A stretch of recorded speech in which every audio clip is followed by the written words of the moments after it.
warahmatullahi wabarakatuh.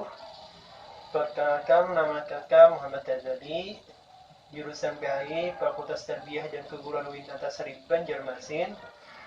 Untuk pada pagi hari ini, sebelum kita masuki pelajaran, diharapkan untuk adik-adikku sekalian untuk mengisi absennya terlebih dahulu.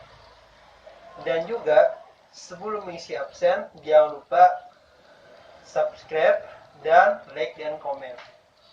Lanjut ke pembelajaran kita pada hari ini, menyambung yang minggu kemarin, yaitu tentang ilmu kalam. Nah, yang kita bahas minggu kemarin ialah tentang pengertian ilmu kalam, ruang lingkup ilmu kalam, dan fungsi ilmu kalam.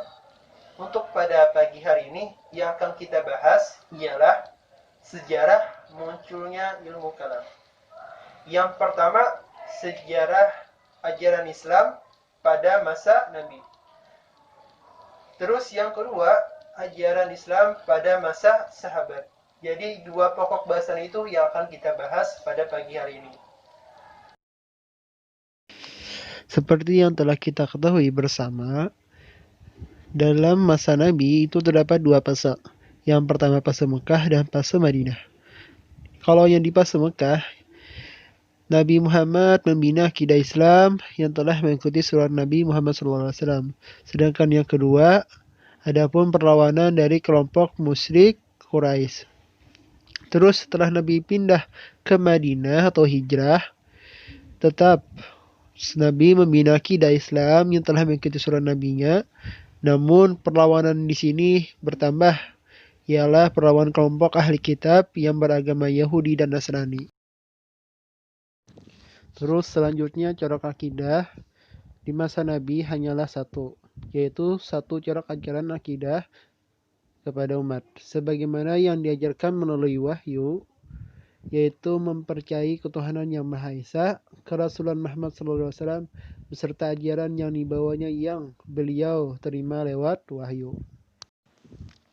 Selain itu juga di masa ini Rasulullah masih hidup, dan kalaupun ada masalah-masalah yang akan menyebabkan perpecahan, maka Rasulullah langsung yang akan turun tangan. Adapun juga nasihat Rasulullah SAW, yaitu agar tidak berdebat, karena perdebatan akan menyebabkan perpecahan, dan perpecahan merupakan penyebab utama kehancuran. Dan hal ini juga dikuatkan dengan dua firman Allah SWT dalam surah Al-Anfal ayat 46 dan surah Al-Maidah ayat 14. أعوذ بالله من الشيطان الرجيم وأطيعوا الله ورسوله ولا تنازعوا فتفشلوا وتذهب ريحكم واصبروا إن الله مع الصابرين. Artinya, dan taatilah Allah dan Rasulnya, dan janganlah kamu berselisih yang menyebabkan kamu menjadi gentar dan kekuatanmu hilang, dan bersabarlah, sungguh Allah beserta orang-orang yang sabar. Quran Surah Al-Anfal ayat 46.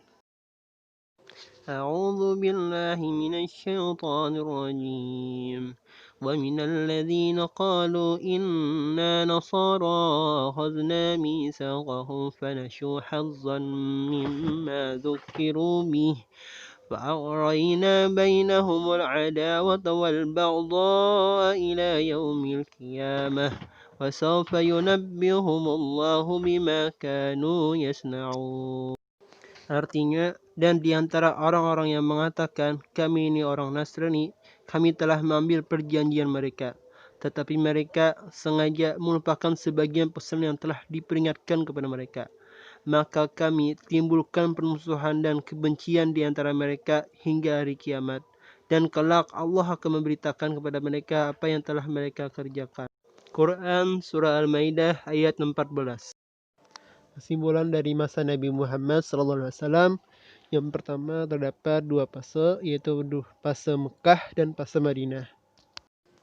Kedua, di masa Nabi Muhammad hanya ada satu corak akidah, belum ada aliran-aliran yang timbul. Yang ketiga, di masa ini belum ada yang namanya perpecahan di antara kalangan umat Islam. Yang keempat, ada dua firman Allah yang menjadi pegangan umat Islam. Yang pertama surah Al-Anfal ayat 46 dan surah Al-Maidah ayat 14.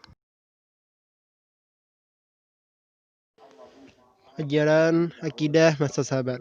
Setelah Nabi Muhammad SAW wafat, kaum muslimin menghadapi perpecahan atau perdebatan, yaitu khususnya di masa Khulafatur Rasyidin. Masa Khulafatur Rasyidin. Yang pertama, Khalifah Abu Bakar As-Siddiq. Di sini terdapat perpecahan yang disebabkan oleh orang-orang murtad yang keluar dari agama Islam dan kelompok yang tidak mau bayar. Sedangkan di Khalifahan Umar bin Khattab ini tidak ada dan pembahasan akidah belum muncul dan masih merumuskan ajaran akidah. Masa Utsman bin Affan ini terdapat kekacauan politik karena perubahan dalam sistem administrasi pemerintahannya yang lebih cenderung nepotisme atau kekeluargaan. Pada masa Ali bin Abi Thalib, ini terjadi klimaks perpecahan, yaitu perpecahan politik, perang saudara, dan munculnya berbagai pemikiran teologi atau aliran ilmu kalam. Aliran yang muncul pada masa Ali bin Abi Thalib, yang pertama ialah Khawarij, yang kedua Murji'ah, yang ketiga Mu'tazilah, dan yang terakhir Ahlus Sunnah wal Jamaah. Ya, mungkin itu saja pembelajaran kita pada hari ini.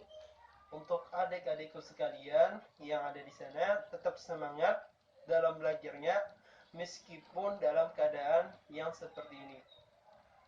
Mungkin itu saja. Salah khilaf mohon dimaafkan. Wabillahi taufiq wal hidayah. Wassalamualaikum warahmatullahi wabarakatuh.